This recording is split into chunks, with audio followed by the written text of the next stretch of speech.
Mr. Silent Channel. Ang guro kong malakas. Kabanata 2441-2445. Isang dragon dumaungal mula sa kalaliman. Kung kayang lunukan ng Loach ang Octopus King ngayon, mahuhulaan na siya ay sasailalim sa pagbabago. Alam pa niyang Yiyo na mula sa sandaling ito, nagbago na ang Loach. Bagamat ang Octopus King ay nilamon ng Loach matapos masugatan ng husto sa pag-atake ng lahat, hindi ba't isa rin itong pagpapakita ng lakas ng Loach. Ang paglunok ng ibang nilalang ang talento ng Loach bilang si Kunpang. Ito ay isang napaka-domineering at makapangyarihang talento. Inaasahan niyang Yiyo ang pagganap ng Loach sa hinaharap. Sa di kalayuan, nakita rin ng tatlong Panginoon ng halimaw sa dagat na nilamon ng Loach ang Octopus King sa isang kagat, at nagsimula silang magpanik. Napalunok ang Octopus King na nasa rurok ng ika-6 na antas ng kaliwanagan. Anong nakakatakot na bagay ito? Ang kayang lunukan ng Octopus King ay nangangahulugang kayang lunukan silang tatlo. Hindi na ito matutuloy, nagsimula nang bumaliktad ang sitwasyon.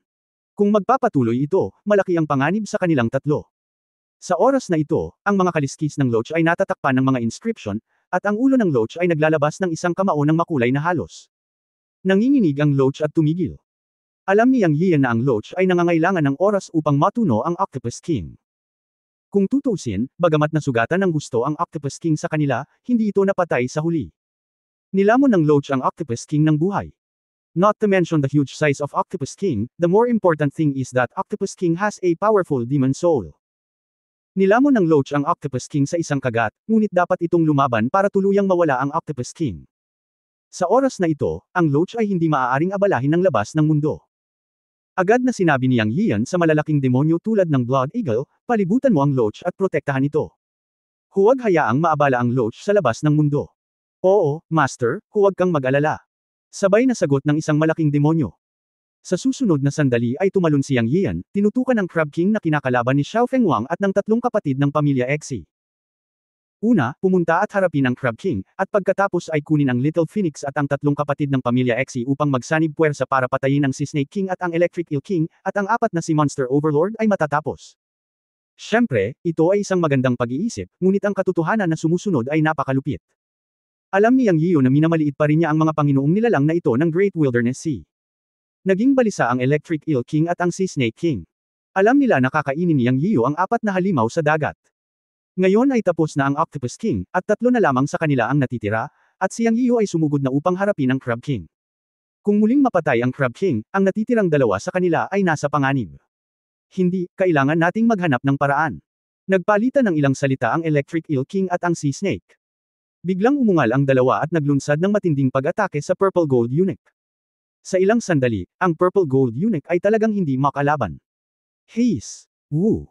Ang si Snake King at ang Electric Eel King ay nagpakawala ng mahabang dagandong, sumirit ang malakas, at ang huli ay tila umiiyak, gayon paman, pareho silang hindi kasiya siya. Ngunit kumalat ito sa buong dagat, at ang buong seabed ay nagkagulo. Boss! Nagulat siyang Yiyan, umiinit ang kanyang ulo, at naapektuhan siya. Sa isang kisap mata, ang kanyang maliit na phoenix at ang iba pang mga pangolin na halimaw ay medyo mabagal, at nakita niya na ang Purple Gold Eunuch ay umuurong ng hakbang-hakbang pagkatapos na lumaban ng buong lakas. Nakita niyang Yiyan na ang katawan ng Electric Eel King ay higit sa 30 metro ang haba, at lahat ito ay naglalabas ng puting kidlat. Ang Electric Eel ay ipinanganak na may kidlat. Kung tungkol sa ahas sa dagat, ang katawan ay 100 talampakan ng haba, ngunit ito ay naglalabas ng malalim na pulang ambon sa buong katawan nito. Sumigaw ito ng isang bibig ng dugo sa mahabang dagandong, na nagpabago sa mukha niyang Yiyan, at sumigaw siya, lahat, maghanda para sa pagtatanggol, mayroong kamandag. Siya! Hindi alam kung gaano kamandag ang si Snake, ngunit naisip niya na hindi ito dapat maliitin, dahil ang si Snake na ito ay isa sa mga pinuno ng Great Wilderness Sea, at ito ay may paglilinang sa tuktok ng ika-6 na antas ng kaliwanagan. Malinaw, pagkatapos nilang patayin ang Snake Queen Octopus, alam ng tatlo pang halimaw ang panganib at nagsimulang lumaban ng desperadong. Sa susunod na sandali, isang flash ng kidlat ang kumislap sa kalangitan, at ito ay Purple Gold Public na natabunan ng kidlat. Pagkatapos, nataman siya ng malakas ng buntot ng si Snake King, at lumipad ng paatras. Pagkatapos, ang malademonyong aura sa malalaking kuko ng Crab King ay kumikinang ng maliwanag. At marahas niyang inatake ang Little Phoenix. Hindi maganda, malapit nang magtipon ang tatlong demonyo, pigilan sila sa pagsasama. Nakita niyang Yiyo ang Electric Eel King at ang si Snake King na sumugod sa isang iglap, at pagkatapos na atakehin ng Crab King ang Little Phoenix, nagtipon din siya patungo sa Electric Eel King at si Snake King. Alam niyang Yiyo na ang tatlong demonyo ay hindi papayagang magtipon. Kung magsasama-sama sila, napakahirap na talunin sila ng isa-isa. Mabilis niyang binunot ang kanyang espada at naglaslas, at sabay na inutusan ang Little Phoenix at ang tatlong kapatid na lalaki ng pamilya Xe na marahas na umatake. Ngunit huli na ang lahat, o hindi pa huli ang lahat, ngunit masyadong malakas ang shell ng malaking alimango na ito, at hindi ito maaapektuhan ng pag-atake. Sa isang kisap mata, nagsama-sama ang tatlong halimaw sa dagat. Sakripisyo sa Diyos ng dagat. Pagkatapos ay umungal ang Electric Eel King, may sinasabi tungkol sa pagsasakripisyo sa Diyos ng dagat. Sa oras na ito, hindi maipaliwanag na nabigla si Yang Yian. Hindi niya alam kung ano ang ibig sabihin nito, ngunit pakiramdam niya ay may mali. Mabilis niyang ipinikit ang kanyang mga mata at naramdaman niyang may larawang lumitaw sa kanyang isipan. Nakita niya ang tatlong halimaw sa dagat na magkasama at iniluwa ang core ng halimaw, na tinawag ang isang humanoid figure na may hawak na trident at nakasuot ng armor. Napakalaki ng multo, at ang tatlong halimaw sa dagat ay ang Electric Eel sa ulo, ang Crab King sa gitnang dibdib, at ang Sea Snake sa ibabang bahagi ng katawan ng humanoid.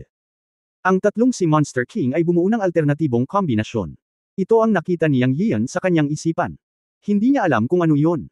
Baka ito ang multo ng Sea God na binanggit ng tatlong Sea Monster Kings. Kahit ano pa iyon, alam niyang napakadelikado nito. Hindi sila maaaring payagang mag-merge, kung hindi ay may mangyayaring hindi alam. Bigla niyang binuksan ang kanyang mga mata at sumigaw, lahat ng tao ay umatake. Ang tatlong halimaw sa dagat ay dapat sumanib, pigilan sila. Sa utos na ito, ang malalaking halimaw tulad ni Daur at Blood Eagle na nagbabantay sa Loach sa dikalayuan ay walang pakialam sa Loach at direktang sumugod. Humph, gusto na tayo pigilan ng mga tao, huli na ang lahat. Boses iyon ng Electric Eel King.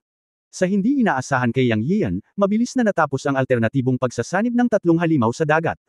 Nakumpleto ito sa sandaling sumigaw si Yang Yian. Sa halo ng kidlat at kulog, lumitaw ang isang multo na may katawan na higit sa 300 metro, nakasuot ng baluti at may hawak na trident magic weapon. Ito ay isang grupo ng malabo na nana at ambon ng dugo. Lumitaw ang tatlong halimaw sa dagat sa itaas, gitna at ibabang bahagi ng 300 meter high na phantom na ito. Bagamat alam niyang ito ay isang imahe ng Dharma na ipinatawag, naramdaman pa rin ni Yang Yian ang kapangyarihan ng takot.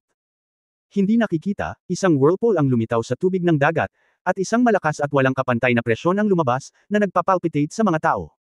Guro, ang matandang alipin na ito ay walang silbi. Minamaliit ko ang kanilang lakas. Ang kidlat ng Electric Eel King ay mahirap ipagtanggol, at ang laso ng ahas sa dagat ay may epekto sa matandang alipin na ito. Ito ay nakakagulo, Ang Purple Gold Eunuch ay natalo noon, at siya ay bumalik kaagad at nagpakita sa tabi ni Yang Yiu upang magsalita. Lumaban ng gusto, alam ni Yang Yiu na hindi niya masisisi ang matandang aso na Purple Gold Eunuch. Ang hamak na lahi ng tao, ang maput na halimaw sa lupa, tinatanggap ang galit ng Diyos ng dagat. Boses pa rin iyon ng Electric Eel King, ngunit biglang naputol ang trident magic weapon habang nagsasalita siya. Ang kidlat ay nagpakulo ng ambon ng dugo o makamandag na gas, at ang malakas na enerhiya ng demonyo ay tiyak na lumampas sa ulam na gintong baiting. Si Yang Yiu ay umungal, patayin. Sa isang tunog, hinimok niya ang kapangyarihan ng Chenkun Temple. Sa oras na ito, alam niya na ang kapangyarihan ng Chenkun Pot Temple ay maaaring hindi masira ang kombinasyon ng tatlong Sea Monsters, ngunit tiyak na magiging epektibo ito. Nauna siyang sumugod para lang gumawa ng mga pagkakataon para sa iba. Master, bumalik ka, pupunta ako. Malaki ang pagbabago sa mukha ni Purple Gold Eunuch. Ramdam niya ang lakas ng pag-ataking ito. Natatakot siya na hindi ito mapipigilan ni Yang Yiu, at ang kahihinatnan ay ang kanyang kamatayan. Dagandong. Purple Gold na lumalamon sa langit. Ang Purple Gold Eunuch ay sumugod ng may pag-aalala. Kapatid, Huni, Phoenix Divine Fire Extinction. Nabalisa din ang maliit na Phoenix nang makita niyang sumusugod si Yang Yiu. Sa mahabang dagandong, iniluwa niya ang halos transparent na apoy mula sa kanyang bibig. Guro. Ang iba pang malalaking halimaw ay sumugod ng desperadong pasulong. Boom! Swish! Ang kapangyarihan ni Yang Yiu ng Chenkun Temple ay direktang tumama sa trident. Nakakabingi ang pagsabog. Nagulat ang buong Great Wilderness Sea. Ang nakasisilaw na ilaw ng dugo ay sumabog at ang malakas na kapangyarihan ng demonyo ay kumalat. Kaya't sinalakay ng malalaking halimaw sa ilalim ni Yang Yiu ang tatlong malalaking halimaw sa dagat. Ngunit sa susunod na sandali, nagsisigawan sila at lumipad pabalik. Ang buong larangan ng digmaan ay sumabog na parang bombang nuclear, na kumalat ng libu-libong milya ang layo. At ang malaking halimaw na nasa loob nito, bagamat naliwanagan, ay sumigaw din. Ang limang panggalan ng ikatlong langit ng kaliwanagan, ang mas mahihinang mga loro at pas ang kwago sa likod ni Yang Yiu ay direktang sumabog sa mga halimaw na katawan at agad na namatay. Nagsuka ng dugo si Yang Yiu, na siyang unang nakayanan, at lumipad pabalik. Ang maliit na Phoenix at ang Purple Gold Eunuch ay parehong gumamit ng kanilang pinakamalakas na pag-atake, ngunit lumipad din sila pabalik sa ilalim ng suntok na ito. Hindi rin maganda ang imahe ng Dharma ng tatlong halimaw na summon ng Electric Eel King, Sea Snake King, at Crab King. Pagkatapos ng lahat, ang Tiancun Temple ni Yang Yiyu at ang maliit na Phoenix, ang Purple Gold Eunuch at ang pag-atake ng isang malaking halimaw ay hindi rin mapapantayan. Kaya't ang imahe ng Dharma ng Diyos ng dagat na ipinatawag ng tatlong halimaw sa dagat ay nawala. Gayunpaman, ang tatlong halimaw ay nanginginig sa lahat, ngunit sila ay buo pa rin. Karamihan sa panig ni Yang Yiyu ay nasugatan. Mabilis na nawala ang kalalabasan. Sa ganitong alon ng pag-atake sa pagitan ng dalawang panig, kitang-kita na natalo si Yang Yiyu. Nang ibabaw ang panig ng Haring Electric Eel. Si Yang Yiyu, Purple Gold Eunuch, Little Phoenix, Dower, ang tatlong magkakapatid na lalaki ng pamilya Xe, ang tatlong panggalan na nakamit ang ika-4 at ika-5 langit ng kaliwanagan, lahat ay nasugatan sa iba't ibang antas, at ang iba pang malalaking halimaw ay direktang namatay. Haha, mga tao, karapat-dapat kayong mamatay. Ang tatlong dakilang halimaw ng Electric Eel King, kahit na sinira nila ang imahe ng Dharma ng Sea God, ay nagawa pa ring lumaban. Ahem, umubo si Yang Yiyu, nag-iwan ng dugo sa mga sulok ng kanyang bibig. Siya ang pinakamalubhang nasugatan, ngunit sa kabutihang palad, ang 10 malalaking kapangyarihan sa kanyang katawan ay mabilis na kumikilos upang ayusin siya. Gayunpaman, alam niya na ang kasalukuyang sitwasyon ay medyo mapanganib. Pero kung gusto niya talagang lumaban hanggang kamatayan, kaya pa niyang lumaban. Anong biro, sabi ko papatayin ko kayong lahat, bumalik kayo kung may lakas kayo ng loob. Ang momentum ni Yang Yiyu ay nanatiling hindi sumusuko. Sa halip, ang tatlong malalaking halimaw sa dagat ay medyo nagulat at hindi sigurado. Stop pretending, pull one first, malungkot na sabi ng Crab King, at akmang kikilos. Ngunit sa sandaling ito, isang malakas na ingay na umuuga muli. Boom! Kaagad pagkatapos, muling nayanig ang kailaliman ng Tianceng. Pumutok ang apoy mula sa mga bitik na libu-libong metro ang haba noon. Kaya naman natigilan ang lahat. Sa hindi inaasahang pagkakataon, muling magbabago ang kailaliman ng tiwangwang na dagat sa oras na ito, ibig sabihin ay oras na para pumasok sa bangin. Hintayin na lang na mawala ang apoy sa mga bitik bago pumasok sa bangin. Tuwang-tuwa ang tatlong halimaw sa dagat. Sa oras na ito, ang Electric Eel King ay puno ng pagpatay na layunin at sinabi, walang oras. Patayin sila upang maalis ang mga problema sa hinaharap. Pumunta tayo sa bangin. Patayin. Kumikilos na ang tatlong halimaw sa dagat. Gayunpaman, sa sandaling ito isang mahabang dagandong ang nagmula sa lupa, o mas tumpak, mula sa mga bitik sa gilid ng kalaliman. Nanginginig si Yang Yiyu. Ito ay ang dagandong ng isang dragon. Ano ang ibig sabihin ng isang dragon na umuungal sa kalaliman? Medyo natuwa siya, pero nag-aalala rin. Kabanata 2442, nawasak ng 10 dragon ang 3 demonyo. Kaagad pagkatapos, 9 na magkakasunod na dagandong ng dragon ang tumunog, na nagmumula sa mga bitik, na lahat ay mga dagandong ng dragon. Ang dagandong ng dragon na nagmumula sa mga bitik sa kailaliman ay halatang ang mga dragon na tinugis ng mga halimaw sa dagat libu-libong taon na ang nakalilipas. O sa mata ni Yang Yiyu, si Sister Mei yun.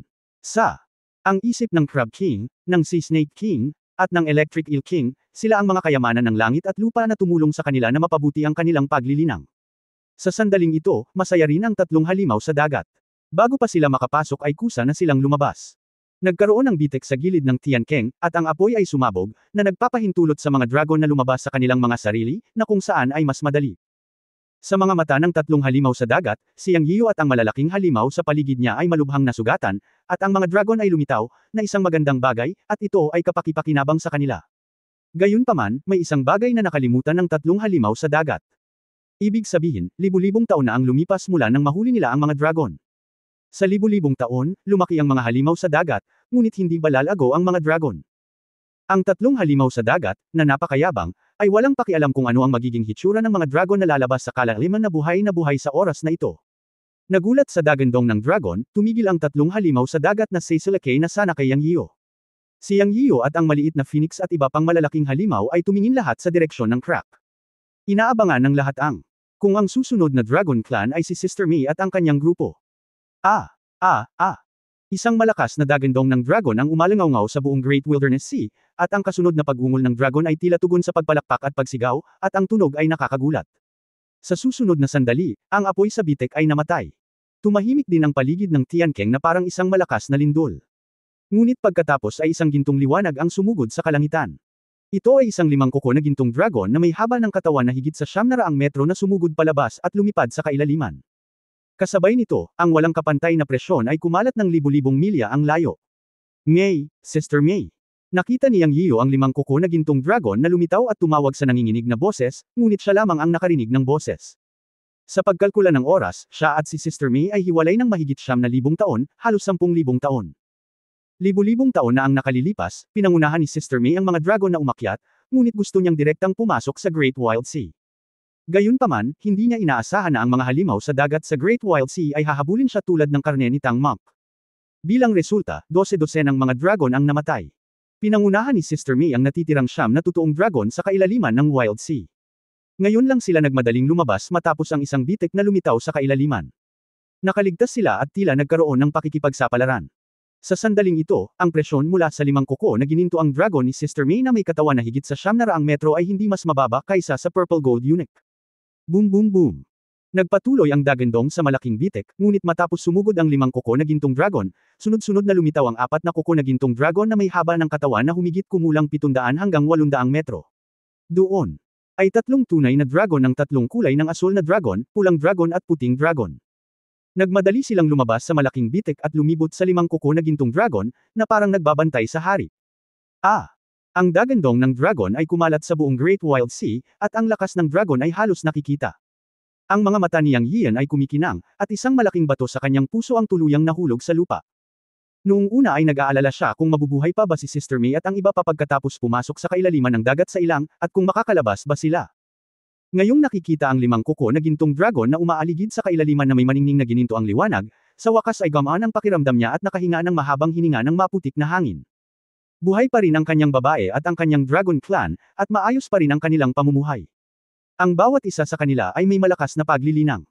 Kung ikukumpara sa dragon clan na naging mga dragon sa cultivation world noon, sila ngayon ay mas parang mga totoong dragon. Hindi, sila ay ganap na umunlad sa mga buto ng mga banal na dragon. 10 totoong dragon, ang lakas ng dragon ay yumanig sa Great Wilderness Sea. Sa sandaling ito, ang 3 Sea Monster Overlord ng Electric Eel King ay nagulat at natakot. Naramdaman ng 3 halimaw sa dagat na ang hininga ng 10 totoong dragon na lumitaw ay hindi bababa sa kanila, at kahit na ang hininga at presyon ng pinakamalaking 5 claw na gintong dragon ay nalampasan sila. Hindi. Ito pa rin ba ang maliit na dragon na umakyat sa Great Wilderness libu-libong taon na ang nakalilipas? Noong panahong iyon, ang mga dragon na ito ay halos mga gintong immortal. Nahuli sila sa lahat ng dako, at 12-dosenang sa kanila ang hinabol at pinatay. Nabahira ng dugo ang Great Wilderness Sea, at kalaunan ay maraming mga halimaw sa dagat ang nalikha. Ang 4 na Sea Monster Overlord ang pinakamalaking benepisyaryo. Nanag sa kanilang isipan ang pagnanais, at naisip lamang nila kung paano mahuhuli ang mga dragon. Hindi nila akalain na pagkatapos ng libu-libong taon, lalakas ang mga dragon na ito. Ngunit gaano sila kalaki pagkatapos maging mas malakas? Sa karamihan, aabutin ito ng 8,000 taon. Ngunit hindi nila inasahan na ang 10 tunay na dragon na nakatakas sa bangin ng taong iyon ay lumakas na ngayon. Natakot ang 3 halimaw sa dagat. Ang sigaw ng dragon na tumagos sa eardrum ay nagmula sa bibig ng 5 kuko na gintong dragon. Ngunit sa sumunod na sandali, bigla itong sumugod mula sa langit sa itaas ng kalaliman patungo sa 3 Sea Monster Overlord, ang Electric Eel King, ang Crab King, at ang Sea Snake King. Nadama ni Yang Yian at ng mga Purple Gold Eunuch ang matinding layunin ng pagpatay. Ang 3 halimaw sa dagat ay natakot sa sandaling ito, ngunit gusto nilang tumakas. Bilang resulta, ang 5 kuko na gininto ang dragon ay nagdala ng 4 na kuko na totoong dragon at agad silang pinalibutan, ganap na humaharang sa kanilang daan. Ang dragon ay umungal at umungal. This time may kulog. Nakita ni Yang Yiu na ang bawat tunay na dragon ay umungal at naglalabas ng ultrasonic wave ng mga airwave. Ang bawat bilog ay mas malakas kaysa sa isang suntok at direktang binalot ang 3 Sea Monsters ng Electric Eel King, na agad na pinigilan ng mga ito. Ang 5 kuko na gintong dragon ay umungal at sumabog sa gintong liwanag sa buong katawan niya, na may hininga na parang bundok. Pagkatapos ay dumura siya ng gininto ang hininga ng dragon, na nahulog patungo sa 3 halimaw sa dagat sa napakabilis na bilis. Ito ay napakasilaw na si Yang Yiu at ang iba pa na daan-daang tao ang layo ay kailangang ipikit ang kanilang mga mata. Boom boom boom. Sunod-sunod, ang iba pang 9 na tunay na dragon ay nagdureri ng berde, pula at puting mga hininga ng dragon. 10 nakakasilaw na hininga ng dragon ang agad na lumubog sa 3 halimaw sa dagat. Ungol. Narinig ni Yang Yian ang hiyawan ng 3 halimaw sa dagat kasama na ang Electric Eel King. Siya at ang maliit na phoenix ay nakatayo daan-daang metro ang layo, ngunit nakita lamang nila ang nakakasilaw na liwanag at ang mga hiyawan ng 3 halimaw sa dagat. Nilunok ng Purple Gold Eunuch ang kanyang laway at sinabing, "Guro, ang hininga ng 3 halimaw sa dagat ay ganap na nawala." Natural na naramdaman ni Yang Yian na ang 10 hininga ng dragon sa ika-6 na antas ng kaliwanagan ay sapat na upang ganap na sumangaw ang 3 halimaw sa dagat, at maging ang hininga ng 5 kuko na gintong dragon ay mas malakas kaysa sa Purple Gold Eunuch. Tapos na ang lahat. Sa muli nilang pagkikita, hindi niya inaasahan na ganito pala katikot si Sister May. At mula sa layunin ng pagpatay na dinala ni Sister May ang siyam na dragon para umatake ngayon, nakaramdam siya ng palpitations. Nai-imagine niya kung gaano kagalit si Sister May sa mga halimaw na ito sa dagat. Well, tapos na, ang tatlong halimaw sa dagat ay ganap na nag-evaporate, mahinang sabi ni Yang Yian habang nakatingin sa gintong dragon sa di kalayuan. Ah, Master, darating sila. Medyo nang inig si Purple Gold Eunuch nang magsalita siya. Ito ay normal, ang 10 dragon na ito ay masyadong malakas. Lalo na ang 5-clawed Golden Dragon, na siyang pinakamarangal na bloodline sa alamat, at mas malakas ang aura nito kaysa sa kanya. Sa sandaling ito, hindi nila maiwasang mag-alala kapag dinala nila ang Purple Gold Eunuch. Huwag kang mag-alala, sabi ni Yang Yian habang pasulong siya ng hakbang-hakbang. Muling sinabi ng Purple Gold Eunuch, Guru, kilala mo ba talaga ang mga dragon na ito? Napakalakas nila. Ngunit tila hindi narinig ni Yang Yian at dir-diretsyong naglakad. Sa sandaling ito, ang maliit na phoenix ay kumikislap at muling naging maliit na batang babae, at sinabi sa mahinang boses, matandang aso, huminto ka at huwag kang gumalaw. Huwag mong abalahin ang aking kapatid. Ang 5 kuko na gintong dragon ay ang aking hipag na si May, at siya rin ay magiging isa sa iyong mga ginang. Pinigilan ng maliit na phoenix ang Purple Gold Eunuch sa paghabol sa kanya. Ah! Nagulat si Purple Gold Eunuch nang marinig niyang nagsalita ang maliit na phoenix, at bamuka ang kanyang bibig. Dati, sinabi ni Yang Yian na gusto niyang hanapin ang angkan ng dragon, ngunit hindi niya sinabi na ang 5 kuko na gintong dragon ay kanyang babae. Master! Napakagaling talaga ni Master, kahit na natutulog ako. Maya-maya, napabuntong hininga si Purple Gold Eunuch.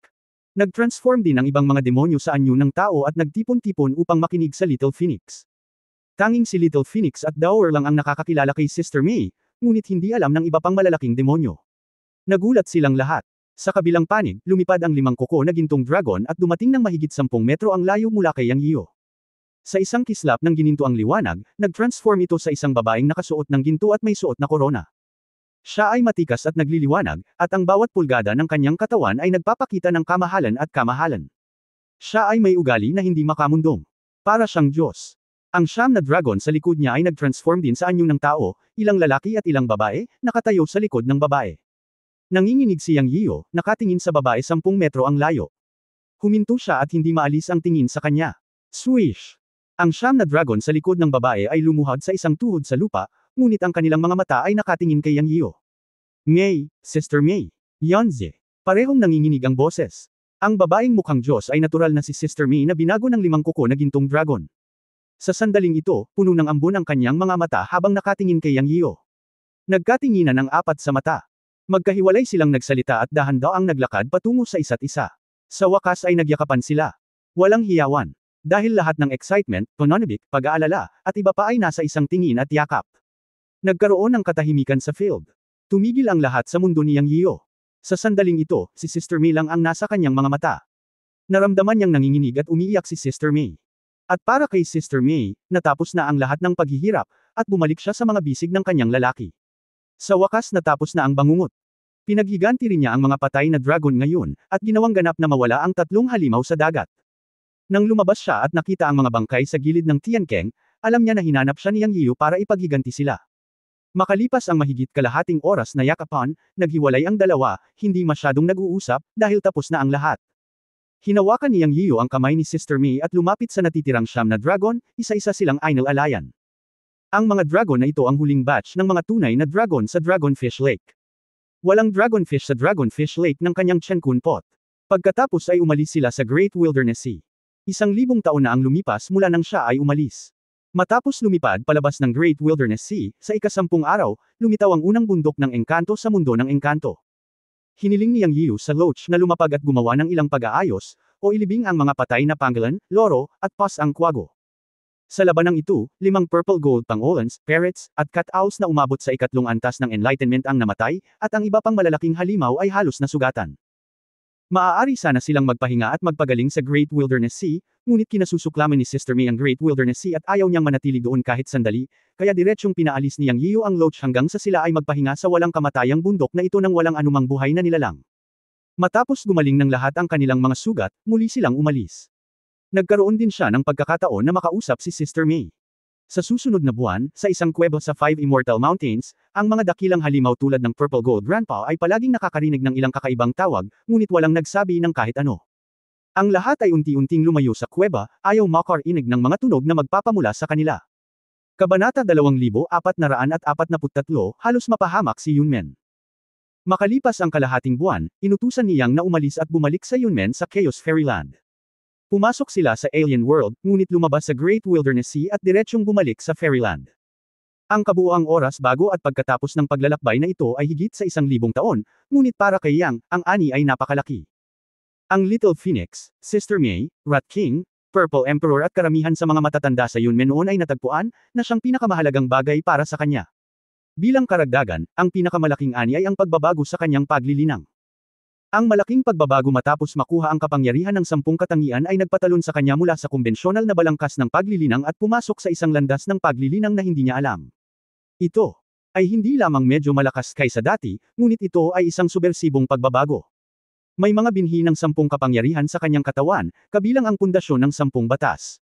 Ito ay isang kondisyon na walang nilalang sa Fairyland. Bagamat hindi ito kilala, ang lahat ay mabuti sa kasalukuyan. Bilang karagdagan, pinasuko niya ang Purple Gold Eunuch na nagpapaliwanag sa ika-7 antas ng langit at 3 Purple Gold Pangolin Monsters ng ika-4 at ika-5 antas ng langit. Siyempre, naabot na nila ngayon ang rurok ng ika-4 at ika-5 antas ng kaliwanagan. Narito ang 3 magkakapatid na lalaki ng pamilya Xe na umabot sa rurok ng ika-5 antas ng kaliwanagan, ang 3 gintong leon, at ang dugong agila na umunlad sa ika-4 na antas ng kaliwanagan. Gayunpaman, ang loro, ang pas ang kwago, at ang 5 pangolin ng ika-3 antas ay namatay sa labanang ito. Pagkatapos nito, ang 8 lumilipad na agila na bantay ng unang antas ng kaliwanagan, ang hari ng daga, at ang itim na uling ay sinamahan niyang Yiyo upang kunin ang pabo reel, ang magpie at iba pang malalaking halimaw at bumalik sa Cloud Gate. Nakatakas sila sa isang sakuna, kung hindi, naramdaman niyang Yiyo na ang 8 lumilipad na Eagle Guard ng unang antas ng kaliwanagan ay tiyak na babagsak sa pagkakataong ito. Siyempre, ang Loach, ang Mink, at ang maliit na Phoenix ay nakagawa din ng mabilis na pagunlad, at ang kanilang pagiging epektibo sa labanan ay umabot sa gitnang antas ng kaliwanagan. Anyway, sa pagkakataong ito ang kanyang hiling na mahanap ang malalaking halimaw ng mga lumang miyembro ng Cloud Gate sa Lower World ay natupad na sa karamihan. Susunod, kakaunti na lang ang natitira, gaya ng ulap na hayop na kulog, guya, at batong diwata. Bagaman walang balita sa kasalukuyan, naniniwala si Yang Yiyo na malapit na ito, dahil lumitaw ang maliit na Phoenix, at ang iba ay natural na hindi malayo. Higit pa rito, ang reputasyon ng Yunmen sa mundo ng engkanto ay kumalat sa mundo ng engkanto. Napakataas ng posibilidad na ito. Naniniwala ako na kung malaya ang guya at ang iba pa, tiyak na hahanapin nila ito. Paglabas niya, si Dower lang ang dinala niya. Pagbalik niya, pinalibutan siya ng lahat ng malalaking halimaw. Ang pinakakol ay si Sister May at ang siyam na totoong dragon. Nang siya ay lumukso, ang siyam na dragon ay nanguna, at ang malaking katawan ng Loach ay pumailang lang sa hangin, na sinundan ng isang malaking halimaw, na kasingkol nito. Ito ang 5 kuko na gininto ang dragon ni Sister May na hindi pa nagbabago sa tunay nitong anyo.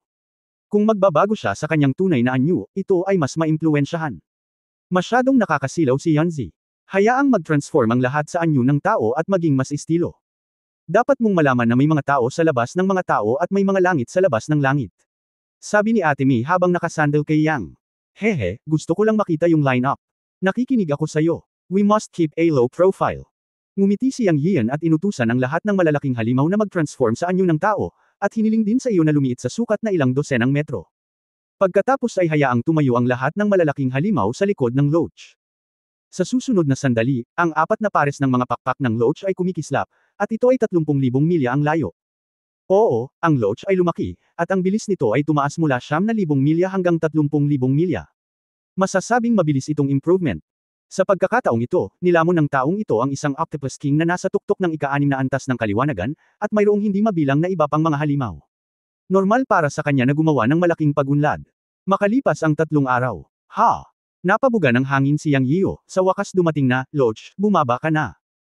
Mula sa Fairy Mountain sa gilid ng Great Wilderness Sea hanggang sa Starry Sky Sea, ang Loach ay lumipad ng ligaw sa loob ng 3 araw at sa wakas ay nakarating sa itaas ng Chaos Fairyland. Napakalayo ng distansya, higit sa 10,000 milyong milya, ngunit direktang lumipad ang Loach. Siyempre, sa tuwing kumikislap ang mga pakpak, ito ay isang puwang ng pagtalon. Kulog sa ulap at ambon. Ito ay isang eksena ng Chaos Fairyland Cloud Gate. Gayunpaman, nang bumaba si Yang Yiyo at ang iba pa, hindi nila makita ang kasalukuyang eksena. Dahil dito, bumilis ang tibok ng puso ni Yang Yiyo. Nandoon pa rin ang tagpo ng kulog ng mga ulap at ambon, ngunit hindi na ito kasing condensed gaya ng dati. Parang napakalat. Anong nangyayari? Wala nang oras si Yang Yiyo para magsalita pa, at tumalon pababa mula sa likod ng Loach para tingnan. Nabigla siya. Upang malaman na ang buong forma sayon ay na-renovate. O ito ay ganap na muling inayos. Ang natural na ulap at kulog na ambon ay mas manipis, at halatang nakaranas ito ng matinding pag-atake. Malinaw na sinalakay si Yunmen. Sino ang nang-ahas na salakayin ng Yunmen? Dapat mong malaman na nasa Yunmen ang matandang puno ng willow at ang may halong buhok na ibon na namamahala. Kapag umalis siya, maaaring maabot ng dalawang ito ang ikalimang antas ng Tangguo. Ang araw na binago ng may halong buhok na ibon, ang apoy ng araw na sumambulat ay sinunog ang lahat. Bagamat hindi alam ni Yang Yiyo kung anong antas ang lumang puno ng willow noong panahong iyon, hindi ito mas masahol pa kaysa sa ibong may halong buhok. Nang umalis ang Valkyrie at ang asawa ng prinsesa, sinabi nila na ang lakas ng pagtatanim ng may halong buhok na ibon ay maaaring umabot sa ikalimang antas ng Tangguo, at kung ito ay isang buhay at kamatayan na labanan, posibleng umabot sa ika-6 na antas. Ang ganitong uri ng lakas ay tiyak na hindi masama sa mundo ng mga engkanto. Walang masyadong malalakas na tao sa ika-5 at ika-6 na antas ng mundo ng mga engkanto sa malalaking puwersa. Karamihan sa kanila ay nasa ika-2 o ika-3 antas, na ang pinakamataas na bilang ay ang ika-5 antas. Kaya para atakehin ang Yunmen, ang isa ay dapat nasa ika-6 na antas man lang, ngunit mayroon bang sinuman sa Immortal Realm? Ayon sa sinabi ng asawa ni Master, walang mga malakas na tao sa itaas ng ika-5 antas sa mundo ng mga engkanto. Pero halatang inatake si Yunmen. Nangangahulugan ito na ito ay tiyak na umiiral. Isipin mo, ang sinabi ni Master's wife ay maaaring hindi ganap na tama, ngunit medyo, kung tutuusin, ang mundo ng mga engkanto ay masyadong malaki. Sino ang nakakaalam? Ngunit iba ang pag-atake sa Yunmen. Nasa Yunmen ang may halong buhok na ibon at ang lumang puno ng willow na nakaupo sa loob nito. Kung sila ay inaatake, magkakaroon ng malaking variable. Mahigit 1,000 taon na siyang lumabas, na hindi naman matagal para sa kanyang kasalukuyang antas. Isang kisap mata lang. Sa hindi inaasahan, may nangyaring mali. Unang inisip ni Yang Yiyo ang tatlong pangunahing puwersa ng Chanzan, ang Meteorite Palace at ang Xiaoyao Palace, dahil nagkaroon sila ng life and death away noong itinatag ang Yunmen. Ang lakas talaga ng mga pamilyang ito. Nalito si Yang Yiyo. Siya. Naglakad patungo sa formation. Sa sumunod na sandali, nabigla na naman ang buong katawan niya. Gaya ng inaasahan niya, hindi siya makapasok sa formation. Ito ay malinaw naman dahil ang Porma Sion ay muling inayos pagkatapos ng pag-atake. Ang orihinal na Porma Sion ay inalis at nawala, at ang induction sa pagitan niya at ng formation ay wala na. Namutla ang mukha niya. Ang Porma Sion ay muling inayos, na nangangahulugan na ang kalaban ay nakalusot sa Porma Sion at nagmamadaling pumasok. Ang kanyang mga magulang, asawa, mga anak, mga kamag-anak, mga kaibigan, mga alagad, at mga nakatatandang kapatid ay nasa Yunmen. Hindi nang ahas si Yang Yiyo na isipin ang mga kahihinatnan nang sumugod ang kaaway sa Yunmen. Karamihan sa mga taong pinakamalapit sa kanya ay may mababang paglilinang. Karamihan sa mga disipulo ng Yunmen ay wala pa sa antas ng Immortal King o Immortal Emperor. Kung nakatagpo sila ng kahit na isang master ng unang antas ng kaliwanagan, ang resulta ay isang malaking bilang ng mga pagkamatay. Alam niya kung gaano kalakas ang pag-atake ng antas ng kaliwanagan. Nanginginig si Yang Yiyo. Palibhasa'y nakaharang sa labas ng pagbuo ng proteksyon sa bundok, si Yang Yiyo ay talagang medyo natakot na pumasok. Labis siyang natatakot na pagkapasok niya, marinig niya ang kakilakilabot na mga resulta na hindi niya maisip. Ang nakaraang pagbuo ng Yunmen ay maaaring makatiis sa mga pag-atake ng ika-6 o kahit na ika-7 antas ng kaliwanagan. Ito ang Porma Sion na pinagpala ng asawa ng Panginoon noong nakaraan, at ito ay makatiis sa ika-7 antas ng kaliwanagan. Ito ang sinabi mismo ng asawa ng amo. Paano naman ngayon? Halatang binago na naman ang Porma Sion. Ang lahat ng ito ay nagpapakita ng kabigatan ng problema. Ang Yunmen ay dumanas ng malaking pagbabago. Anong nangyari kay Yanzi? Lumipad pababa si Sister Mi at naramdaman ang panginginig at takot na emosyon ni Yang Yiyo. Hinawakan niya ang kamay niya at nagsalita. Pagkatapos ay isa-isang bumaba ang maliit na phoenix at ang iba pa, nag-transform at tumabi kay Yang Yiyo. Si Daor ay tumili at natuklasan ang mga pagbabago sa Yunmen Mountain Protection Formation. Pagkasabi nito ni Daor, nagbago ang mukha ng lahat. Sa sandaling ito, lumitaw ang isang serye ng mga tunog na nakakasira ng hangin. Ang kulog at ulap ay gamulong. Biglang tumangala si Yang Yiyo, at ang kanyang buong katawan ay puno ng enerhiya. Naramdaman niya ang malakas at walang kapantay na enerhiya na nagmumula sa kailaliman ng kulog at ulap, hindi bababa sa 3-6 na patong na langit, na ang isa ay naramdaman pa niyang mas malakas kaysa sa 7 layer na langit na demonyo ni Zijan Gonggong. Ang natitira ay may isang tao na nakaunawa sa ika-5 layer ng langit, 2 tao na nakaunawa sa ika-3 layer ng langit, at ang natitirang higit sa 10 tao ay lahat ay nakaunawa sa unang layer ng langit. Na may layuning pumatay. Ang malaking demonyo sa likod ni Yang Yiyo ay agad ding naging puno ng enerhiya. Yanzi. Sa oras na ito, isang pamilyar na boses ang narinig. Tumigil ka. Tumigil ka. Pagkatapos ay halos sabay na huminto si Yang Yiyo at ang dating boses. Isang figure ang lumitaw sa ambon. Narinig ni Yang Yiyan ang boses ng kanyang nakatatandang kapatid na si Yun Changsheng. Ito ay ang kanyang senior na kapatid at ang kanyang mga kaibigan. Pagkatapos ay nakita ni Yang Yian ang kanyang pangalawang nakatatandang kapatid na si Xing Chenzi, ang kanyang nakababatang kapatid na si Zixia, at ang mga elder ng Immortal Refining Alliance.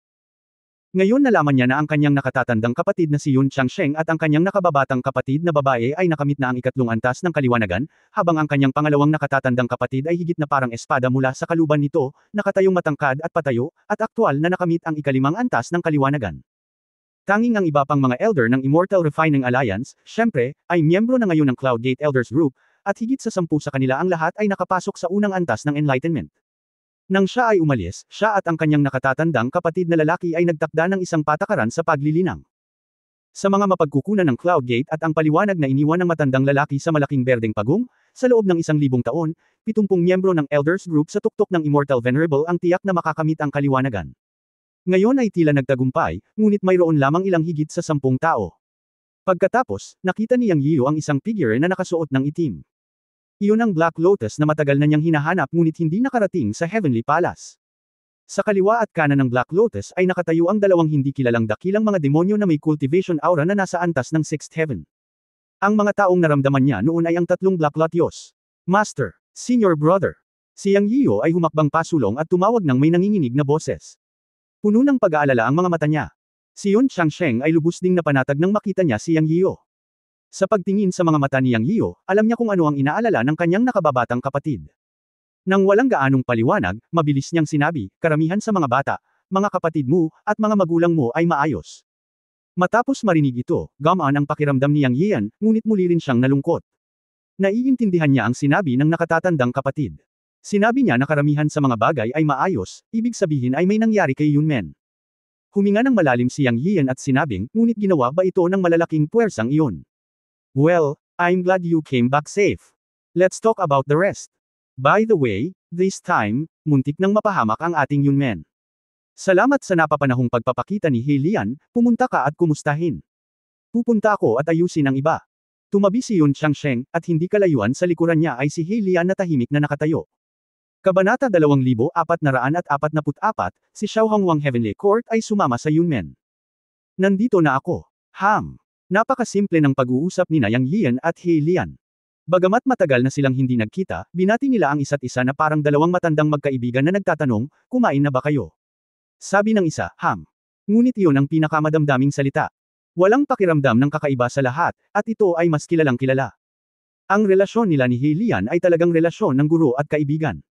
Ito ay isang relasyon din na maaaring ipagkatiwala sa buhay at kamatayan.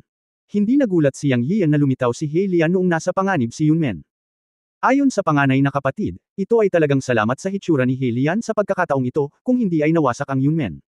Sa termino ng aura, si He Lian ay mas malakas kaysa kay Zi Jingang, at dapat ay nasa pinakamataas na antas ng ikapitong langit ng kaliwanagan. Ang paglilinang ni He Lian ay ang uri din ng pag-iral na hindi matukoy sa mga malinaw na antas, tulad ng maliit na phoenix, loach, at iba pa. Siyempre, naging cultivator na siya ng ganitong uri. Sa pangkalahatan, ito ay napakalakas. Para sa ganitong uri ng cultivating creature, tinawag ito ni Yang Yian isang transcendent cultivating creature. Dahil hindi ito maaaring pag-usapan ng common sense. Malaking potensyal, likas na matalino, ang 8 salitang ito ay maaaring buod. Pwede ka bang manatili sa pagkakataong ito? Kailangan kita. Tumingin si Yang Yian sa mga mata ni He Lian na kasing lalim ng dagat ng mga bituin at nagtanong. Oo. Hindi pa rin umimik si He Lian, tumanggo lang siya ng marahan. Itinuring itong pangako, at naantig si Yang Yian, at humakbang pasulong at marahan siyang niyakap. Si He Lian ay katulad pa rin ng dati, ang kanyang boses at ekspresyon ay palaging walang emosyon, ngunit ipinahayag pa rin ni Yang Yian ang kanyang pasasalamat sa isang yakap. Sa bahagyang panginginig, bahagyang sumimangot si He Lian, ngunit hindi nagsalita, hinayaan siyang hawakan siya ni Yang Yian. Pero walang ibang ibig sabihin si Yang, simpleng yakap lang, at saka humiwalay. Hindi siya umimik, at hindi nagtanong, basta nanatili si He Lian, sapat na. Siyempre, kahit hindi sumipot si He Lian, binalak niyang pumunta sa Heavenly Palace para hanapin siya. Pagkatapos ay tumingin si He Lian sa dalawang malalaking halimaw sa kaliwa at kanan at sinabi, sila ang dalawang dakilang emperador ng Little Primordial Heavenly Palace Tai at Sang. Hindi pa rin masyadong nagpakilala si He Lian, sinabi lang ang pangalan, Tai ang tawag sa lalaki, Sang ang tawag sa babae, parehong may ugali. Pagbati, Master Yang. Ang dalawang lalaki, o mga demonyo, na nakatayo sa kaliwa at kanan ng He Lian, isang lalaki at isang babae, pareho silang mukhang bata, sumaludo kay Yang Yian gamit ang kanilang mga kamao. Hindi makita ni Yang Yian ang kanilang tunay na katawan, ngunit ramdam niya na nasa tuktok na sila ng ika-6 na antas ng kaliwanagan, at ang kanilang mga katawan ay naglalabas ng aura ng primitive na mundo. Sila ay walang alinlangan na mga inapo ng isang sinaunang lahi. Ang maiikling salita ni He Lian ay talagang nagpahayag ng mahalagang impormasyon. Ang dalawang ito ay ang mga emperador ng Little Primordial Heaven, na nangangahulugang sila ang mga dakilang demonyo na may karapatang magsalita sa Little Primordial Heaven. Pero, ngayon parang sinusundan nila si He Lian. Kahit na hindi sinabi ni He Lian, nakikita ni Yang Yian na ang mga mata ng dalawang dakilang demonyong ito ay puno ng pagkamangha at same time na pagsamba para kay He Lian. Malinaw na si He Lian ang naging master ng Little Primordial Heaven. Maraming salamat, nakipagkwentuhan din si Yang Yian sa kanyang mga kamao bilang ganti. Nagpapasalamat siya sa dalawang dakilang demonyo na sumunod kay He Lian sa Yunmen upang tulungan si Yunmen noong nasa panganib si Yunmen. Siyempre, kahit na mukha yun ni He Lian, naramdaman pa rin ni Yang Yian na may utang na loob sa kanya si Yunmen, at maaalala ni Yang Yian ang pabor na ito. Master Yang, hindi na kailangang maging magalang. Sinundan namin ang aking Panginoon. Nagsalita si Taizi at tumingin kay He Lian. My master, na binanggit niya ay natural na He Lian. Malumanay na sinabi ng babaeng Sang, maaari ko bang tanungin si Master Yang, sa pagitan ng Yunmen sa Chaos Fairyland at ng aking master, sino ang master at sino ang ministro? Ang Chaos Fairyland ay palaging ang tanging orthodox sa aking Heavenly Court. Ngayon, ang buong Heavenly Court ay pinamumunuan ng aking master. I wonder kung may sasabihin si Master Yang ngayon. Sa oras na ito, sumimangot si He Lian at mahinang sumigaw, Sang, umatras. Napakagaan ng boses ngunit sobrang kahanga-hanga. Nanginginig ang lahat at mabilis na napaluhod. Kumunat ang noo ni Yang Yian. Paanong hindi niya maintindihan ang ibig sabihin ng demonyong nagngangalang Sang? May matagal ng bulong-bulungan na ang Chaos Fairyland ay kontrolado ng isang tunay na malaking demonyo. Sinabi ito ni Old Master Dongfang noon, ngunit walang nakakaalam kung ano mismo ang nangyari. Walang pakialam si Yang Yian noon, ngunit ngayong ibinalita ito ni Sang, pasok na ito sa kanyang inaasahan. Malinaw na ang Heavenly Court ng Xiaohongwang ay ang master ng Chaos Fairyland, isang malaking mundo ng Fairy Mountain, o ito ay sa nakaraan, o marahil sila mismo ay palaging itinuturing ang Heavenly Court bilang master ng Chaos Fairyland. Ngayong naitatag na niya ang Yunmen sa Chaos Fairyland, may humahamon sa kontrol ng Chaos Fairyland para sa Xiaohongwang Heavenly Court.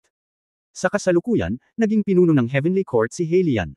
Bilang subordinate, normal lang kay Sang na sabihin ito. Gayunpaman, si Yang Yian ay kababalik lang sa Yunmen, at ang Yunmen ay dumanas ng isang sakuna. Bad mood siya. Sa oras na ito, itinaas ni Sang ang tanong na ito, na nagpasimangot kay Yang Yian. Buti na lang napag-alitan ni He Lian si Sang. Pagkatapos ay seryosong tiningnan ni He Lian si Sang Hetay at sinabing, hindi ko kailanman naisip na maging master ng iyong Heavenly Court. May sarili akong paraan na pupuntahan at mananatili ako sa Yunmen sa hinaharap. Kung ayaw mo, maaari kang umalis.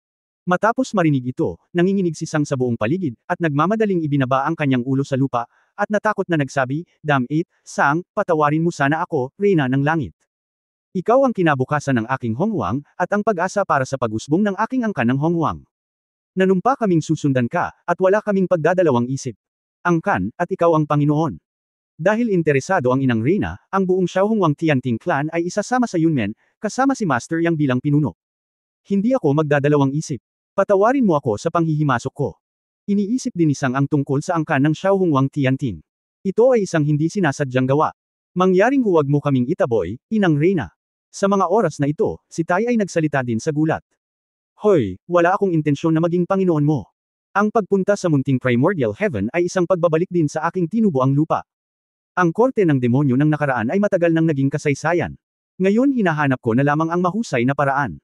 Kayo na ang makapagpasya para sa inyong sarili. Ang bihirang Black Lotus ay medyo nalungkot nang kausapin si Sang Hetay. Naririnig ni Yang Yiyo na may mahalagang impormasyon sa mga salita ni Black Lotus, ngunit sa huling pagsusuri, naging kasaysayan ang lahat. Makikitang may malasakit pa rin ang Black Lotus kay Sang Hetay, silang lahat ay mga inapo ng Little Primordial Heaven. Itim na Lotus. Mismo ay kilala bilang ang Nirvana ng unang Lotus sa Primordial World. Ngayon tila mayroon itong malalim na koneksyon sa Little Primordial Heaven. Hindi nakakagulat na sundan ni Sang Hetay ang Black Lotus. Pagkalabas ng mga salita ni Black Lotus, sobrang nataranta ang dalawa, sa takot na itaboy sila ni Black Lotus. Reyna, makikinig kami sa iyo sa lahat ng bagay. Handa kaming dalhin ang Little Primordial Heaven Clan para sumali sa Yunmen. Maawa ka sa amin at huwag mo kaming pababayaan. Lumuhad si Sang Hetay at nagmakaawa. Sa sandaling ito ay bamantong hininga si He Lian, at may gustong sabihin, ngunit sa huli ay bamantong hininga siya, pagkatapos ay tumingin kay Yang Yiyo at sinabing, Yan Zi, maaari mo bang hayaan si Xiaohongwang Tianting na sumali sa Yunmen? Ang hinaharap na panahon ay hindi maiiwasang maging napakagulo. Kung walang proteksyon, ang Xiaohonghuang Tianting clan ay hindi maiiwasang mawala. Sila ay itinuturing na matagal nang may kaugnayan sa akin. Siyempre, maganda ang lakas nila, makatitiyak ka na talagang magiging tapat sila kay Yunmen at hindi magdudulot ng gulo, sabi ni He Lian at tumingin kay Yang Yiyo. Natural na hindi tatanggihan ni Yang Yiyo ang kahilingan ni He Lian. Tila sinasamantala ng angkan ng Xiaohonghuang Tianting na sumasali sa Yunmen, ngunit alam ni Yang Yiyo na ito ay isang responsibilidad, ngunit nagsalita si He Lian, at hindi siya makatanggi. Hanggat handa sila, handang tanggapin sila ni Yunmen at tanggapin ang responsibilidad na ito. Sinabi ni Yang Yiyo kay He Lian, at pagkatapos ay tumingin kay Sang Hetay. Maraming salamat, bakit hindi mo ako pasalamatan? Sabi ni He Lian kay Sang Hetay sa lupa. Ang Sang mula sa Xiaohonghuang Tianting ay nagbibigay-pugay sa Sect Master. Si Tai mula sa Xiaohonghuang Tianting ay nagbibigay-pugay sa Sect Master. Ako, ang angkan ni Xiaohonghuang Tianting, ay magbabantay sa Yunmen sa hinaharap at magiging bahagi ng Yunmen. Ang langit ay magpapatoto. Si Sang Hetay ang sa wakas ay yumuko kay Yang Yiyo at nanumpa. Lahat sila ay mga sinaunang halimaw, kaya natural nilang naiintindihan ang malalim na kahulugan ng mga salita ni He Lian. Hindi magiging mapayapa ang kinabukasan. Sa harap ng panahon, ang isang grupo ng mga tao ay madaling mapuksa. Dahil ito ay inayos ng Inang Reyna, tiyak na susundin nila ito. Bumangon ka, magkakaroon lamang ng isang makapangyarihang Yunmen sa Chaos Fairyland. Yunmen ang master, at hindi lang ito ang magiging master ng isang lugar sa Chaos Fairyland, kundi ang master din ng Fairy World. Hindi mo kailangang mag-alala na mapahamak ka ni Yunmen. Ipinapangako ko na hanggat nabubuhay pa si Yunmen, magkakaroon ng lugar para sa iyong Xiaohonghuang Tianting clan. Sabi ni Yang Yiyo. Salamat, Sect Master, salamat, Inang Reyna. Nagpasalamat ang dalawa sa kanya. Naunawaan ang bagay. Mula ngayon, si Yunmen ang pinuno ng Chaos Fairyland. Umalis si Queen Sang at Queen Mother at bumalik sa Xiaohonghuang Heaven upang lumipat sa kanilang mga tao. Dahil gusto ni Queen Black Lotus na manatili sa Yunmen, magiging bahagi sila ng Yunmen. Pagkatapos bumalik sa pangunahing bulwagan ng Yunmen. Iniulat ng panganay na nakatatandang kapatid na si Yun Changsheng ang sitwasyon sa hindi mapagkakatiwalaang pinunong ito. Gaya ng inaasahan niya, ang tatlong pangunahing puwersang Celestial, ang Meteorite Palace at ang Xiaoyao Palace ay sumalakay sa Yunmen sa pagkakataong ito, ngunit ang Meteorite Palace ang nangunguna. Ayon sa pinakamatandang nakatatandang kapatid, mayroong isang matandang immortal sa Meteorite Palace, na nawala sa loob ng 10,000 taon at bumalik mula sa isang mahusay na lihim na kaharian sa Fairyland na tinatawag na Ancient Immortal Ruins. 300 taon lamang ang nakalipas, matapos bumalik ang matandang immortal sa Meteorite Palace, nanguna siya, at tumulong ang tatlong pangunahing puwersa at ang mga tao ng Xiaoyao Palace, si Atak Yunmen. Ang lumang immortal sa Meteorite Palace ay umabot na sa ika-8 antas ng kaliwanagan. Kasama ang tatlong pangunahing puwersa ng Chanzhen at Xiaoyao Palace, mayroong kabuuang 30 tao na nakarating sa ika-7 antas, 3 tao na nakarating sa ika-6 na antas, 5 tao na nakaabot sa ika-5 antas, at ang iba ay nasa una, pangalawa, pangatlo at ika-4 na antas. Ang gayong makapangyarihang puwersa ay ganap na naglalayong sirain ang Yunmen. Pagkatapos ng matinding labanan, ang may halong buhok na ibon ay malubhang nasugatan, ang matandang puno ng willow ay malubhang nasugatan, at higit sa 80,000 Yunmen na mga disipulo ang namatay o nasugatan, at ilang mga kaibigan ni Yang Yiyo sa mas mababang mundo ang namatay. Hu Xianer, Zhang Qingren, ang munting monghe na si Lao Fan, maraming disipulo ng Cloud Sect sa Lower World ang namatay din. Para naman sa pamilya, dinala sila ng panganay na kapatid sa lumang puno ng willow sa lalong madaling panahon. Salamat sa desperadong pagsisikap ng matandang puno ng willow at ng ibon na may halong buhok, nakatakas sila. Siyempre, kung hindi nagpakita ang Black Lotus kasama ang malaking halimaw ng Little Primordial Heaven Court sa huling sandali, ang Cloud Sect ay nawasak 300 taon na ang nakalilipas. Kahit na ang Black Lotus ay mas mahina kaysa sa lumang immortal sa Meteoric Palace, ang Black Lotus ay isang primitive na nirvana kung tutuusin. Sa huli, ginamit niya ang ipinagbabawal na paraan upang itaboy ang matandang immortal sa Meteoric Palace na nakamit ang ika-8 antas ng kaliwanagan at nagligtas sa Cloud Sect. Ngunit ang bagong pagsulong ng Cloud Sect 70 sa 80% ng 70 matatanda ng Tangguo ay napatay, at 12 lamang ang nakaligtas. Ang labanan ay brutal. Maraming tao ang malubhang nasugatan. Tumagal ng 300 taon upang mabawi ang ilan sa kanilang sigla, at marami pa rin ang nagpapagaling. Halimbawa, si Dongfang Haotian, Zumao, at iba pa. Ay lahat ay malubhang nasugatan. Matapos marinig ito, tumaas at bumagsak ang dibdib ni Yang Yiyo. Ang kanyang mukha ay malungkot na parang tubig. Pagkaraan ng ilang sandali, sinabi ni Yang Yiyo, inutusan ni Big Brother na isasara ang Yunmen sa loob ng 1,000 taon. Pagkatapos ng 1,000 taon, magdeklara ng digmaan sa tatlong pangunahing puwersa ng Chanzhen, ang Meteorite Palace, at ang Xiaoyao Palace. Kabanata 2445 ang mahabang ilog ng tadhana. Sarado ang bundok Yunmen. Personal na iniutos ni Yang Yio na isara ang bundok sa loob ng 1,000 taon, at pagkatapos ng 1,000 taon, ang mga nangungunang puwersa sa mundo ng mga engkanto ay mawawasak. Paghihiganti. Para kay Yang Yio, ito ay hindi na isang tanong ng paghihiganti, ngunit isang responsibilidad. Ito ay isang sakuna para sa Yunmen, at ito ay isang malaking dagok sa kanya. 70,000 hanggang 80,000 alagad ang namatay. Ito ang responsibilidad niya bilang pinuno ng sekta. Higit sa lahat, namatay na ang 3 niyang kaibigan. Sina Zhang Qingren, Hu Xianer, at ang munting monghe na si Lao Fan, silang 3 ay kasama niya noong siya ay nasa Earth. Pumasok sila sa Mountain and Sea Realm, at pagkatapos ay sa Cultivator Realm, ngunit ngayon ay bumagsak na sila pagkatapos umakyat sa mundo ng engkanto, at nahulog sila sa Yunmen. Dumudugo ang puso ni Yang Yio. Tungkol naman sa munting monghe na si Lao Fan, ayon sa panganay na kapatid, pumunta siya sa banyagang mundo at umakyat sa mundo ng diwata kasama si Mei Xing at iba pa. Ang mga disipulo ni Yunmen ang nagdala sa kanya sa Yunmen sa magulong Fairyland. Karamihan sa mga disipulo ng Yunmen sa mababang mundo ay nagbalik. Si Leffen at Mei Xing ang huli sa grupo nyo. Dumating sila sa Yunmen hindi nagtagal. Si Hu Xianer mula sa Zhongqing ay kanyang kamag-anak. Galit ba siya? Siya ka. Huwag mo na ipakita. Tanong ni Yang Yio sa kanyang nakatatandang kapatid. Ang pahingahan ng 3 tao ay nasa isang lambak sa Yunmen. Mag-isa siyang pumasok sa lambak at pumunta sa libingan ng 3 tao. Napaupo siya sa lupa nang walang sabi-sabi. Tahimik lang siyang nakaupo. 1 taon, 2 taon, 3 taon. Hindi umimik. Isang grupo ng mga kababaihan ang dumating at nakipag-usap kay Yang Yio, kasama sina Mei Xing at ang kanyang kapatid na si Mei Jia. Sinubukan siyang hikayatin ng lahat ng maaaring pumunta, ngunit pinaalis sila ni Yang Yio. Gusto lang niyang maupo dito at samahan ang 3 matandang kaibigan niya. Hanggang sa ika-4 na taon, dumating si Heilian. Nagbigay-pugay si Heilian kay Leffen at sa dalawa pa, pagkatapos ay tumabi kay Yang Yio at tumingin sa kanya at sinabing, alam kong malungkot ka, ngunit walang silbi ang maging malungkot. Hindi ko akalain na gusto kanilang 3 na maging ganito. Hindi pa rin nagsasalita si Yang Yio. Ngunit sa sumunod na sandali ay sinabi ni Heilian, may isang bulong-bulungan sa aking minanang alaala. Hindi ko alam kung ito ay totoo o hindi, ngunit sa tingin ko ito ay maaaring maging kapaki-pakinabang sa iyo.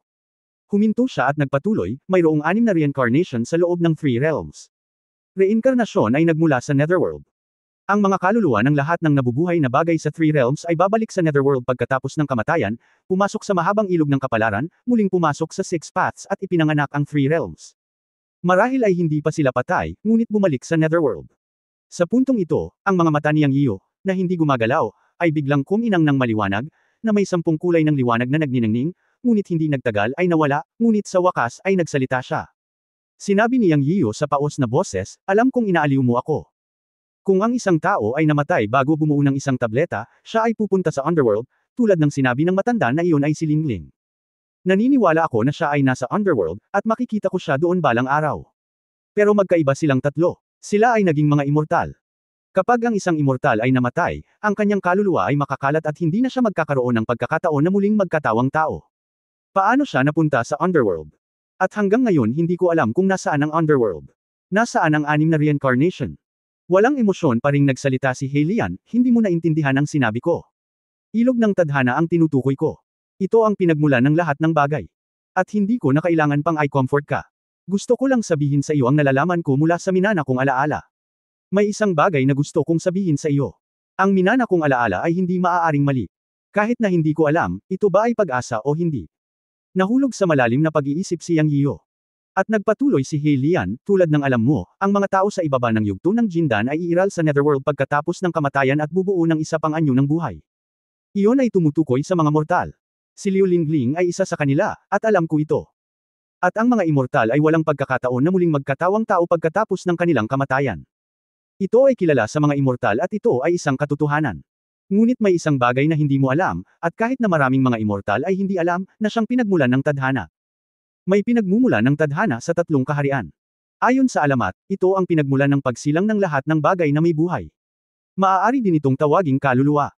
Hindi ko ibig sabihin ang kaluluwa sa isang malawak na kahulugan, ngunit ang kaluluwa ng pinagmulan. Lahat sila ay kinupkop sa mahabang ilog ng tadhana. Bagamat ito ay isang alamat ng minanang alaala, sa tingin ko ito ay umiiral. Dahil walang nakakaalam kung ano ang hitsura ng orihinal na kaluluwa, at walang nakakaalam kung ano ito.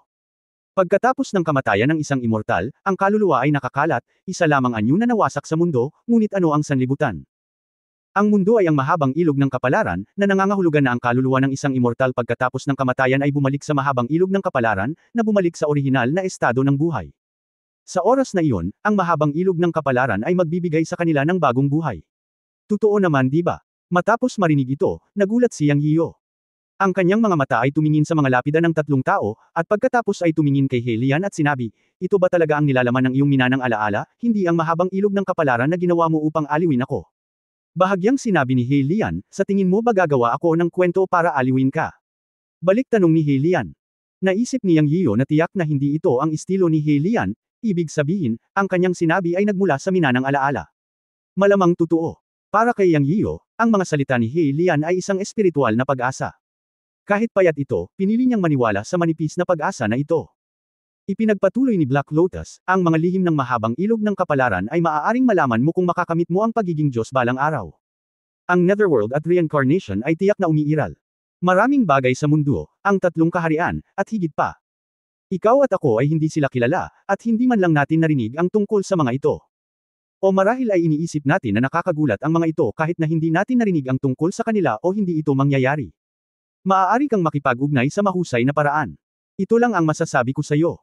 Kung gusto mong masakop ang Fairyland, pwede kitang samahan.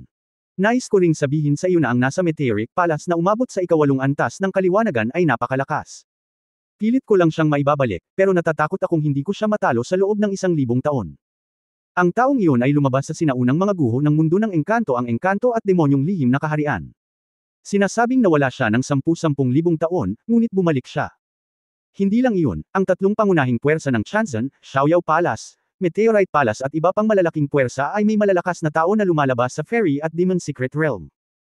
Kabilang sa mga sumalakay sa Yunmen daan-daang taon na ang nakalilipas, bilang karagdagan sa isa sa Meteorite Palace na nakamit ang ika-8 langit, lumitaw din ang ilang tao mula sa tatlong pangunahing puwersa ng Chanzan at Xiaoyao Palace. Bagaman ang mga taong iyon ay walang paglilinang sa ika-8 langit, iba rin sila. Ang aura sa kanilang mga katawan ay nasa pagitan ng diwata at ng demonyo, na higit pa sa mga immortal sa parehong kaharian. Ano nga ba ang engkanto at demonyong lihim na kaharian? Tanong ni Yang Yiyo. Pangkalahatang pangalan lang ang Fairy at Demon Secret Realm. Kung talagang matuntin mo ito, walang makakapagsabi. Umiral na daw ito mula nang ipanganak ang mundo ng diwata. Isa itong sinaunang relic. Ang pangunahing larangan ng digmaan sa panahon ng diwata at demonyo ay naroon. Ang Immortal Demon Secret Realm ay isa rin sa mga pinakadelikadong lugar sa Immortal Realm. Ito ay may napakayaman na mapagkukunan ng paglilinang. Gayunpaman, sa modernong panahon, ito ay kinokontrol ng ilang pangunahing puwersa sa Immortal Realm, o sa madaling salita, ito ay kontrolado ng tatlong pangunahing puwersa ng Chanzan. Sa tuwing bubuksan ito, maraming tao ang papasok, ngunit kakaunti ang lalabas. Marami ang direktang mawawala, may mamamatay, at kakaunti ang lalabas pagkatapos makipagsapalaran. Pagkatapos lumabas, ang kanilang lakas sa paglilinang ay tataas ng husto. Narinig ko mula sa iyong senior na kapatid na pagkatapos mong pumunta sa dayuhang mundo, ang Immortal Demon Secret Realm ay tila nagbago ng gusto at bumukas sa sarili nitong. Pagkatapos ay lumabas dito ang ilang makapangyarihang tao na nawala. Ang nasa Meteorite Hall ang pinakamalakas sa kanila. Bilang karagdagan sa kanya, natural na mayroong iba, na lahat ay mula sa ilang malalaking puwersa sa Immortal Realm. Ang karamihan ay marahil mula sa tatlong pangunahing puwersa ng Chanzan. Sa ganitong paraan, marami pang master ang iyong mga kaaway. Hindi alam kung may lalabas mamaya, ngunit sa tingin ko ay magkakaroon. Anyway, ang impormasyon na nalaman ng pusa sa ilalim ng iyong command ay na ang Immortal Demon Secret Realm ay hiniranggan ng tatlong pangunahing puwersa ng Chanzan, at walang nakakaalam kung ano ang sitwasyon. Mayroon. Nagpasya ka talagang magdeklare ng digmaan sa kanila sa parehong oras makalipas ang 1,000 taon. Paumanhin, kahit na sumali ang Little Primordial Heaven Court, hindi hihigit sa 30 tanggo, at ang pinakamataas na tanggo ay ang sanghetay ng 6th Heaven. Bagamat hindi masama ang malalaking halimaw na dinala mo, siguradong gusto ko pa ring magdeklare ng digmaan sa tatlong pangunahing puwersa ng Chanzan, ang Meteorite Palace, at ang Xiaoyao Palace ng sabay. Hindi sapat ang 1,000 taon. Kung bibigyan mo ang Yunmen ng 5,000 taon para umunlad, baka magkaroon ng digmaan, kung hindi, hindi ko maisip kung paano ka magdedeklara ng digmaan. Ang kasalukuyang sitwasyon ay mukhang magaan, at ang Meteorite Palace ay sapat na upang harapin ito. Ang ika-8 langit ng Tangguo ay hindi maaaring maliitin. Kaya kung pigilin ito ngunit hindi ako siguradong papatayin ito. Sa huli, kailangan ko rin ng oras para mag-practice at mag-ipon para manalo.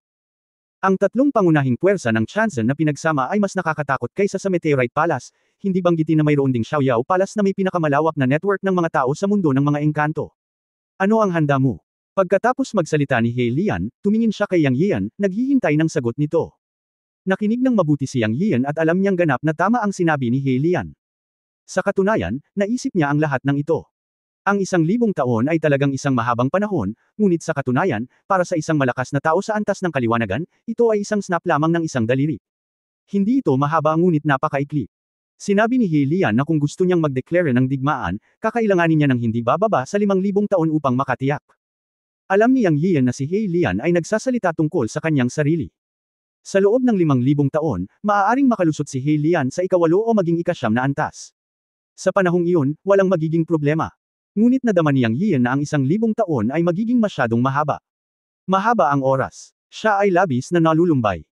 Kinailangan niyang ipaghiganti sina Zhang Qinren, Hu Xianer at ang munting monghe na si Lao Fan, at kailangan niyang ipaghiganti ang 70,000 hanggang 80,000 alagad ng Yunmen. Hindi siya makapaghintay ng ganoon katagal. At tiwala siyang sapat na ang 1,000 taon. Ang pangunahing puwersa ng deklarasyon ng digmaan ay hindi si He Lian, ngunit si Yang Yiu mismo. Siya. Huminga ako ng malalim at sinabing, handa ako. Huwag kang mag-alala. Kailangan mo lang mag-ensayo sa loob ng 1,000 taon. Huwag kang mag-alala. Since I dare to say it, I can do it. I'm fine. You go. I will stay here for a while. Kapag lumabas ka, sabihin mo sa aking senior brother na yayain siyang pumunta. Okay. Si He Lian ay prangka pa rin. Hindi sinabi ni Yang Yiu kung saan nanggaling ang kumpiyansa, at hindi na siya nagtanong pa. Dahil sinabi niyang sigurado siya, naniwala siya. Pagkatapos ay umalis si He Lian sa lambak. Tiningnan ni Yang Yiu ang mga lapida ni Lao Fan at ang dalawa pa at sinabi sa sarili, kung may mahabang ilog ng tadhana, hahanapin ko ito. Kung ito ay nasa God Realm, aakyat ako sa God Realm. Sa huli, mahahanap ko ang mahabang ilog ng tadhana at mahahanap kita. Isinusumpa ko na hinding-hindi kita hahayaang mahulog sa walang kabuluhan. Ang Meteorite Palace, ang 3 dakilang Celestial Venerable Forces, at ang Xiaoyao Palace ay ililibing lahat kasama mo pagkatapos ng 1,000 taon. Huwag mo akong alalahanin. Nag-mutate ako after cultivation. Bagamat mukha pa rin akong Immortal Venerable, wala pa ako sa unang antas ng Enlightenment, pero pagkatapos ng 1,000 taon, kahit na hindi ako Enlightenment, mas magaling ako kaysa Enlightenment. Ang Immortal Realm ay walang espesyal. Ang kapangyarihan ng 10 magagandang katangian at ang perpektong pundasyon ng aking kapital para durugan sila at ipaghiganti ka. End of this chapter. Pahingi naman ng like, share at subscribe mo na rin para updated ka sa susunod na kabanata. Salamat.